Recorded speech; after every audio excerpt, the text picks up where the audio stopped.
And suddenly there was with the angel a multitude of the heavenly host, praising God and saying, Glory to God in the highest, and on earth peace among men with whom he is pleased.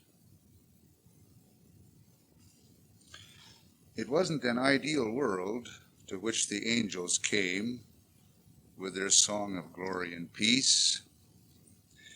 It was a world of suffering and ignorance and squalor and disease, and slavery and struggle, failure and death. It was a world where 9/10 of the people grubbed and fought and lived in abject poverty in order that the other 10th might live in conspicuous indulgence. It was a world of malice and gossip and crime. It was no world to glorify God. It was no world of peace and goodwill among men. And yet that's what the angels sang about glory and peace and goodwill. Apparently, the world hasn't changed much in that regard in the last 20 centuries. It still isn't a world of glory and peace and goodwill.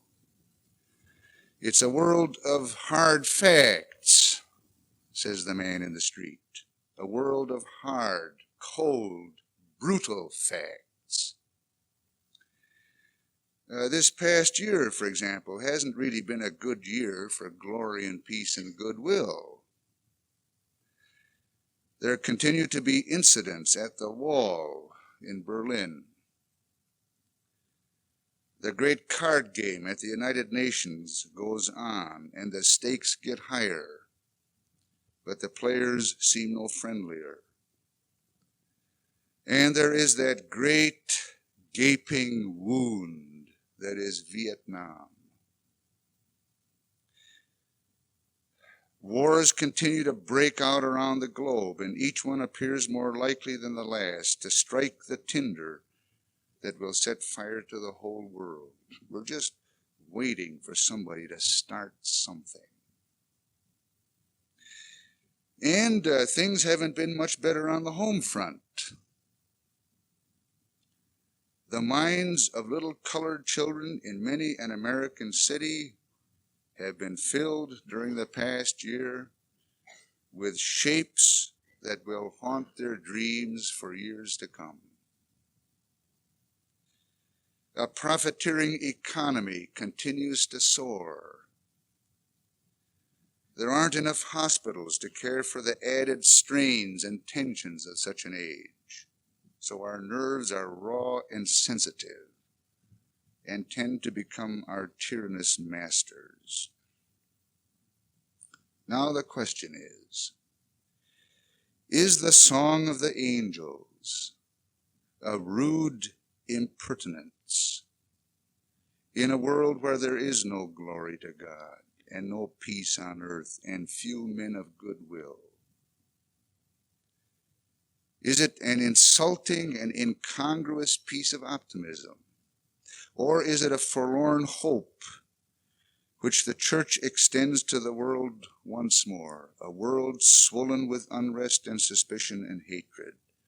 Or is it an impractical and unrealistic dream offered to a world that seems to be inundated by the hard facts of human existence? You wonder, maybe these angels were schizophrenics, hosts who sang of glory and peace and goodwill and expected a Jew born in a stable and crucified on a cross to have an effect on the tragedy of the world. Is there any key to this riddle? Well, maybe it's in this.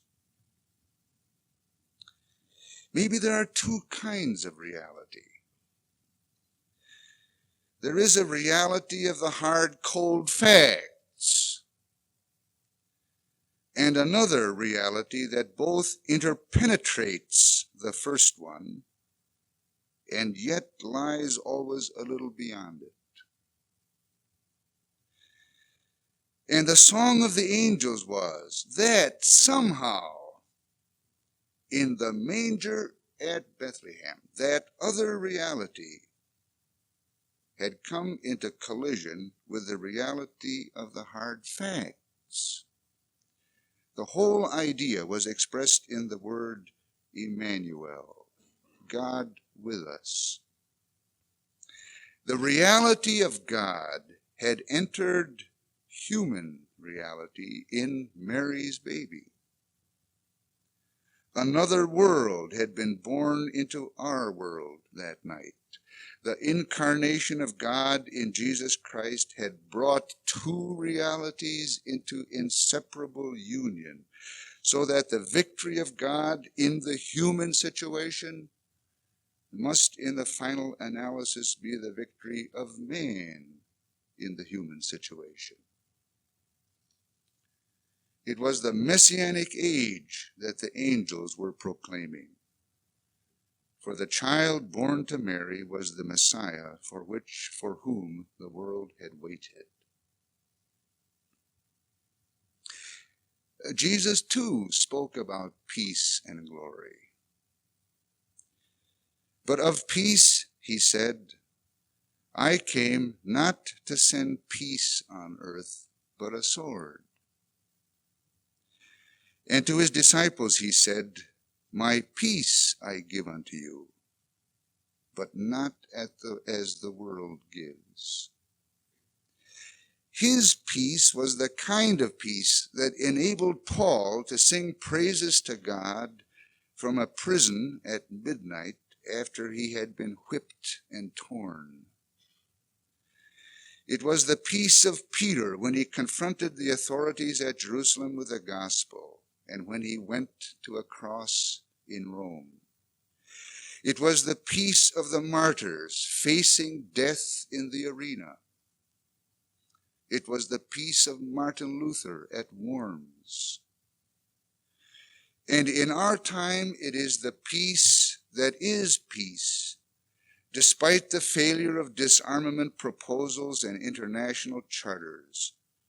The peace that is peace, even when the bombs cascade around us. Nor was Jesus less realistic about glory.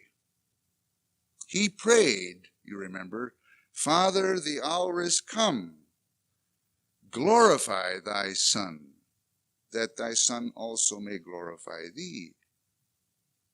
And what was that hour of glory? That hour was the hour of the cross. The glory of God was bound up in a cross, in the final unleashing of God's power against sin and death.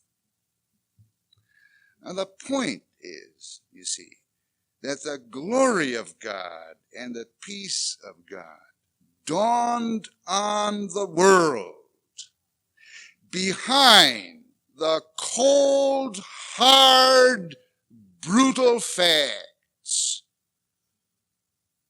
of a manger and a cross.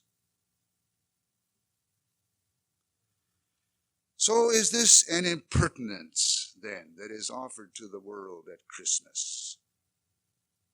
Or is it something that the world can understand? Glory and peace that are born in the midst of despair.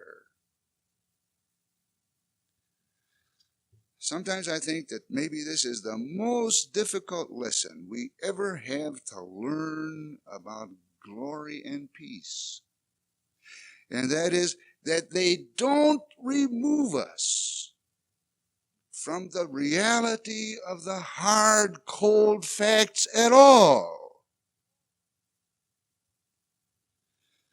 It's so easy to romanticize our religion and speak of its changing the face of human reality. And it doesn't do that at all. And yet it does do something. I think that what it does is stated in the following incident. An old man was grieved at the death of his wife. For days he wandered aimlessly about the city streets, sitting sometimes for hours on a bench in the park, weighed down with the heaviness of his sorrow. One day as he sat there, he saw the pastor of his church coming toward him. He expected the pastor to speak, but he said nothing. He just sat down beside him, and for 30 minutes he sat there in silence. And the old man kept wondering, isn't he going to say something? But at the end of 30 minutes, the pastor got up and walked away as silently as he had come. And the old man knew then that his pastor had carried away with him some of the burden of his grief. And he knew that what he had absorbed was some of his pastor's strength. Weeks later, writing of the experience to a friend, the old man said, I felt a burden go. Now please notice, his grief, the hard, cold, brutal fact of his grief wasn't gone. No one could take that away from him. But somehow a part of the burden had slipped away from the grief so that the grief was bearable. What there was of strength and peace in the pastor, this man had somehow tapped and shared. And doesn't that say it? It's the same with Jesus Christ, Emmanuel, God with us. He doesn't call us away from human reality at all, but he comes to be with us. And no man has ever been with him who has not felt a burden go. So perhaps the world still needs the angel's song. Maybe we need it more now than ever before. Now in an age when there are more people in the world to suffer than ever before. When there's more hunger, more disease, more political unrest than ever before. When nation is pitted against nation and race against race. Perhaps the song of glory and peace is not impertinent today. Maybe the impertinence, the real impertinence, lies in multiplying our so-called realities, making more bonds, buying more stock, acquiring more real estate. Maybe that's the real impertinence. These gray, dead encrustations of our society. Maybe glory and peace aren't in these things after all. So the world looks for a way out again at Christmas, out of its suffering and tension and distrust, and it finds God in a manger. But perhaps we will not go there. Not until we are desperate. But maybe we are desperate.